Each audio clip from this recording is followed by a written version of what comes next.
And I think to myself, what a wonderful world.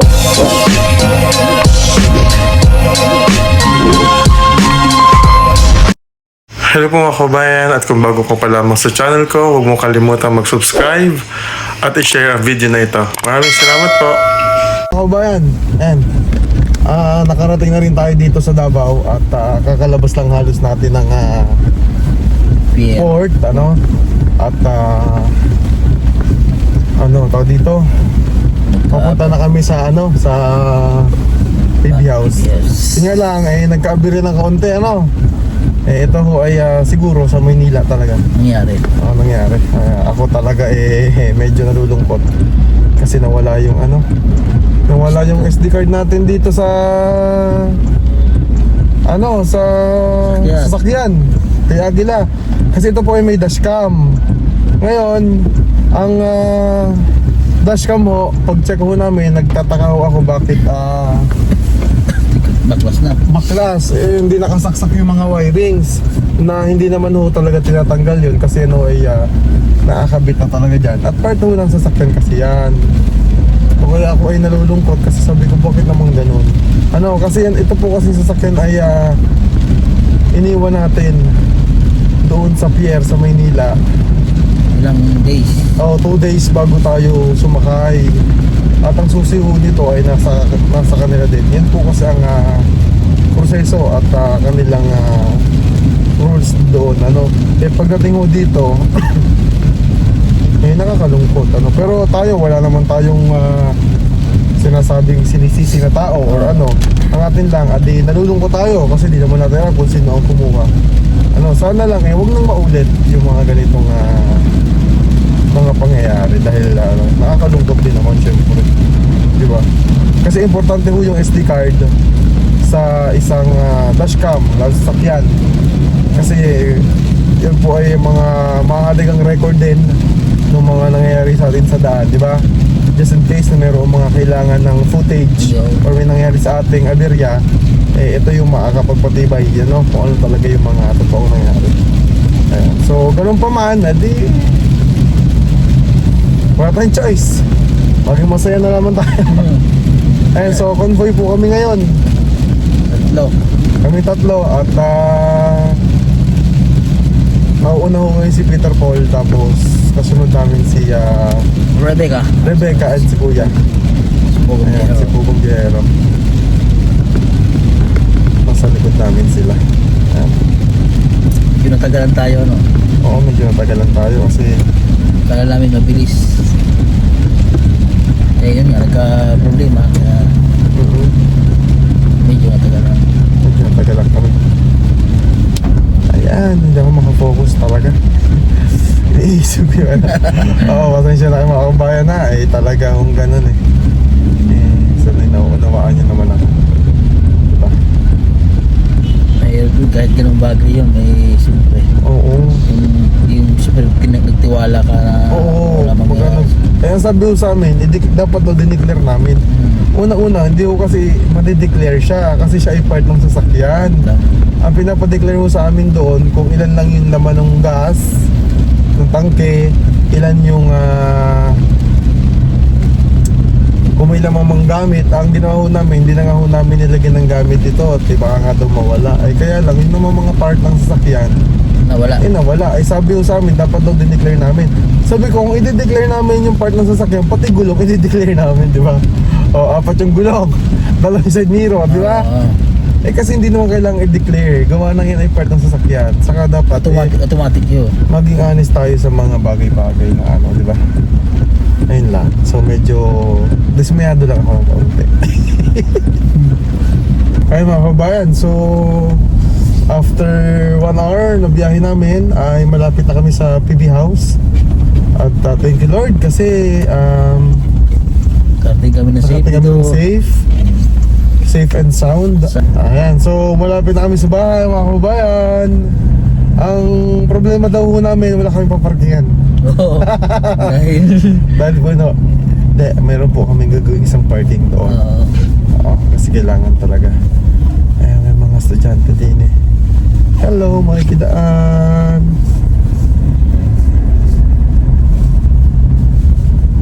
So, ang ano po namin ay alas 4. Oo, magas mo ba?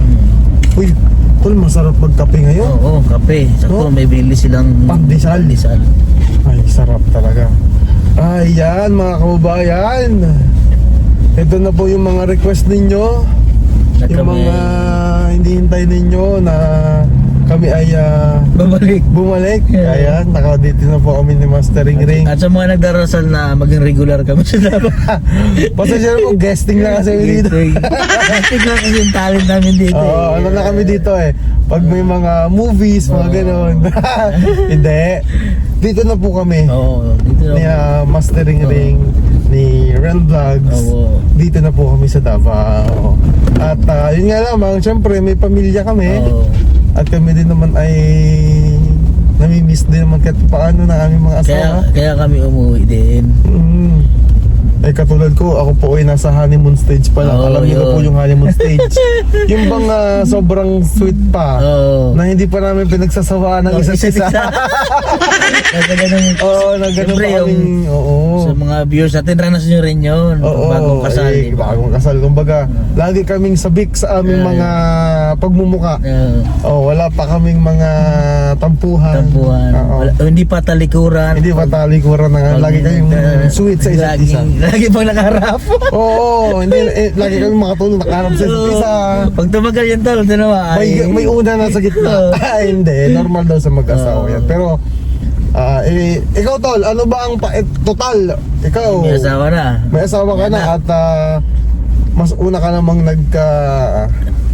Nagkasawa. asawa sa akin. Oo, ano yun? Ano ba ang may papayo mo? Yung sa pag-aasawa. Oo, Sasakay ba sila? baka bawal, baka mahulog. Madalas. Oo. Yung kasabihan ng mga matanda tol na sa una talaga nung pagsasama nyo, talagang andun talaga yung wala talagang kasawaan. Oo. Wala talaga. Sabi mo, harap ko, lagi nakaharap eh. Pero pag halimbawa may anak ka na tapos tumagal na mga kami 3 years na kami magkasawa eh. Tagal na rin tol. Oo, 3 years. Yun nandun na yung pag may time na talagang talikod. Hindi na nagpapansinan. Hindi na nagpapansinan. Hindi na nagkikibuan. Oo, yun. Pero yun yung kasabihan na lagi kong inaano ng mga mag-asawa. Pag kayo mag-away na matulog, ay bago matulog talaga, kailangan ayusin talaga. Yun talaga yung number 1. Mahirap kasi matulog pag may tampuhan. Kasi kahit na yung mga ako kahit yung asawa ko may kasalanan, ako pa rin nanghihingi ng sorry kasi sa totoo lang sa aking asawa kahit yung ganon talagang ako pa rin nagkukumbaba kasi sa isang partner kailangan talaga may isa talagang magkumbaba. Pero depende yun sa sitwasyon pero kung siya talaga yung may kasalanan may kasalanan talaga na matindi kailangan naman siya din nag-a-adjust. Kumbaga, ang isa sa mga ano dyan kasi, para lang sa akin kailangan talaga respeto sa isa't isa. Yun. Ano yun yung kailangan? Respeto sa isa't isa. At palaging communication is the key. Yun. Kung mayroong hindi pagkakaunawaan, mag-usap ng maayos, huwag palaging galit. Yeah. Huwag magdesisyon ng ikaw ay galit. At syempre, katulad nung sinasabi sa tuwing kasal at palaging advice sa atin, laging ang Panginoon yung sentro ng pagkasama natin. Yun. Kasi pagka ang Panginoon po kasi yung sentro sa buhay natin, kahit hindi mag-asawa, no? Oo. Kahit yung sa pang-araw-araw natin bumuhay, palagi tayong masaya. Number 1 lagi. Oo. Palaging okay yung ating feelings, di ba? Amen? Amen. Praise the Lord. Mamaya magsisimba po kami ni Master. 5 para. Oo. Tingnan natin kasi po kasi ngayon, Ash Wednesday. So kami pong mga katulad po namin na Katoliko, ito po ay paghahanda para sa mahal na araw. Tawag na yung pag-ayuno. Pag-aayuno, kami po ay mag-aayuno ni Master Ring. Ayuno po kami. Dahil ako din naman ay laking simbahan din. Sakristan din siya nung bata. Pareso kami. Ano ngayon, bata pa naman ako? Sana all. Yung height line. Oh, yung height line. Ay, mga bata pa naman nung kayo mga kabayan. Matagal din ako nag-serve sa simbahan. No? bilang sakristano. Bilang sakristano. Ako din ho ganoon. At alam niyo po ba na ako dapat ay magpapari. Oo.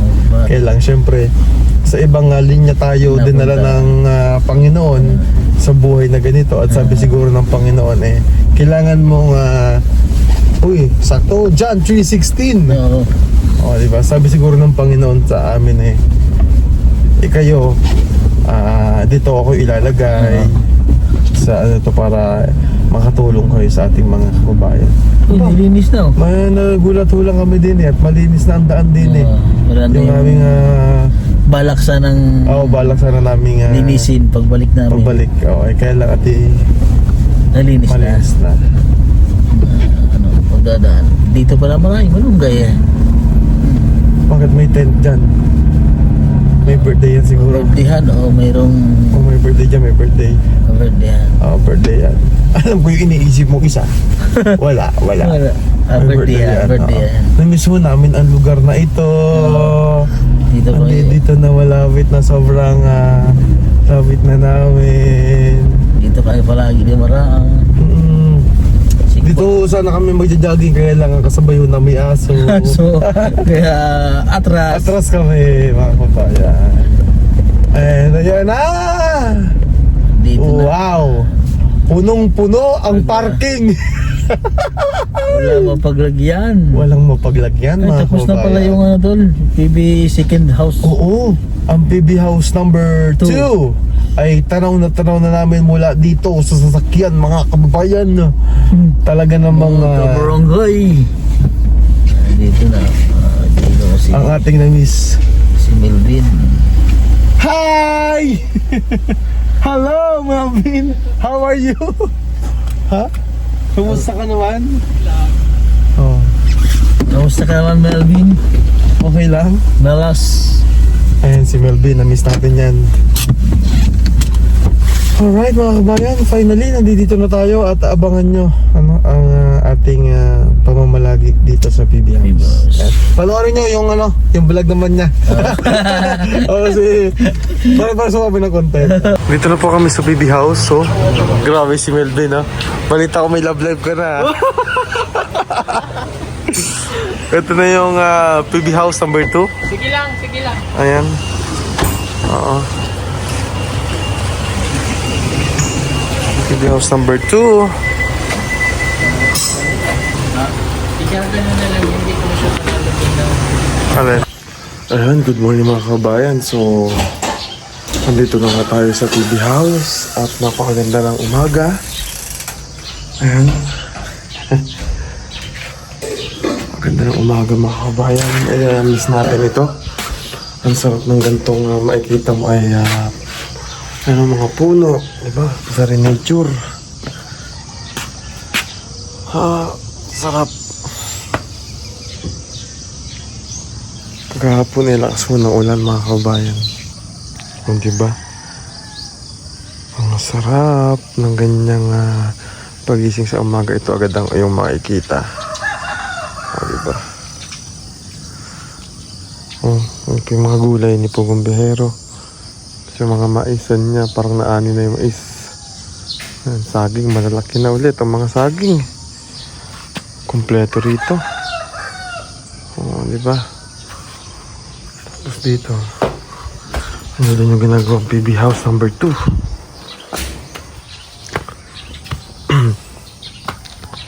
Ayan na konti na lang patapos na. Diba? May niluluto dito si Master Ring mga kabayan. Breakfast namin, sitaw. Sitaw tol. Sausaw mo dito. Sausaw natin sa Ito. ay sus, ang sarap. Kape. Coffee tayo, coffee. Hindi pwedeng mawala ang coffee. Ayan.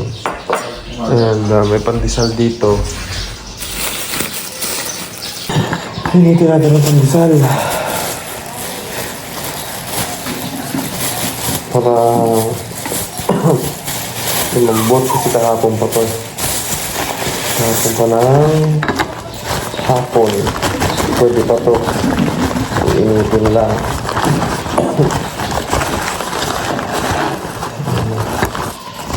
sunflower. Tapos magana tayong peanut butter. Magana tayong famous na peanut butter from Vilma. Vilma's peanut butter. Naubos na agad yung isa? Ah, ito ba yun? Ito ba yung bukas na? Ayaw nga. Akala ko puno pa. Sarap po nito. San Pedro, Laguna.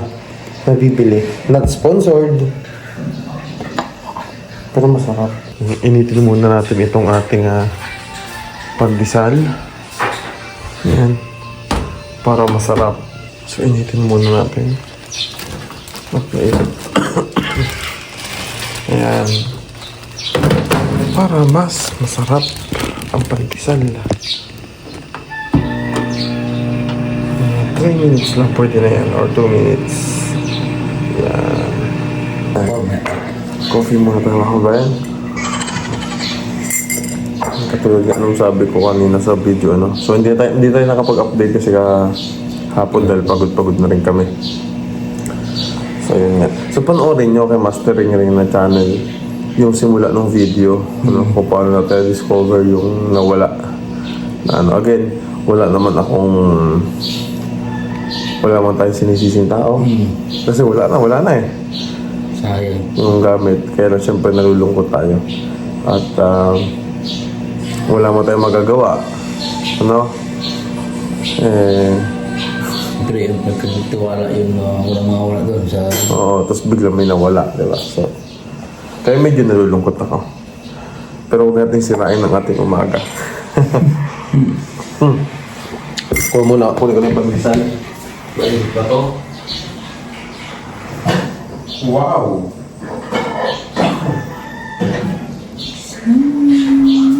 Oh, tol. Ay, sus. Parang bago. Ay. Parang may bagong Hango. bake na pagdisal mga kabayan. At papartneran natin ng pinagmamalaki ng San Pedro, Laguna. Ang peanut butter ni Aling Vilma. Hindi po ito sponsored pero matagal na kasi kami nabili sa kanila at masarap talaga ang Vilma's peanut butter. Saka ano po ito, pag binibili mo pa sa kanila yung mainit pa. Yung bagong Hango. bagong gawa nila. So, ayun o. Ako na lang magprito niyang mamaya ng longganisa kapag lumambot na.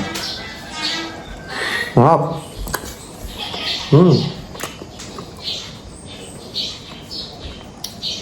Pero tayo mga baby, alam yun. Ang ginagawa sa pandesal. Sasaw lang sa kape, di ba? Very Filipino. Ayos na. Ayos na, pero sa bandang Spain ba o ano? Sinasaw-saw din nila yun. Kape. Parang bago nga. Mainit eh. Kaya lang, hindi siya ganun lumambot pala. Hindi ka tulad ng bagong bake. Iba na yung lambot na. Ulan ang ulan dito kahapon mga kabayan. Ngayon malamig yung sarap naman sa pakiramdam nung huni nung ibon. Tahimik dito. Ayun. Pag hindi ka hihibo wala. Unlike pag nasa Manila o Habang ingay. lubulit ang bahay. Dito, tahimik. Kami na lang ang mag-iingay. Nag-video ko yan pag itong oras na. Karaoke, punto. Kami na lang ang mag-iingay dito mga kabayan. Kasi tahimik sila dito eh.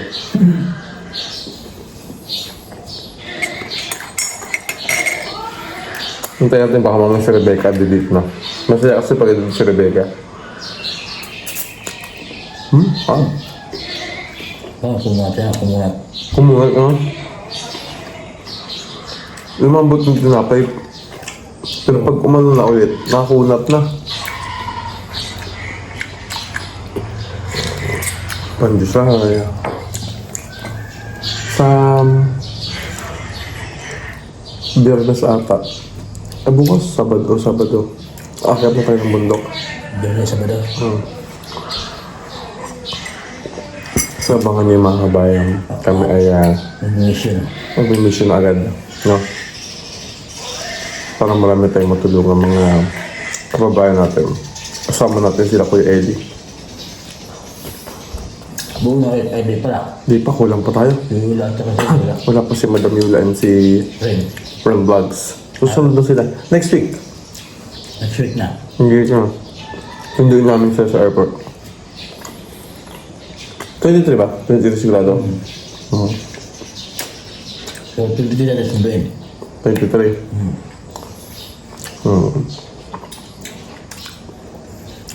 Abangan nyo. Dahil magkasama-sama ulit kami. Kabayan. Ito sa Masiyar, nasa Mindoro. Noro. Sa Masiyar, nasa Manila, Laguna na. Alam mo yun.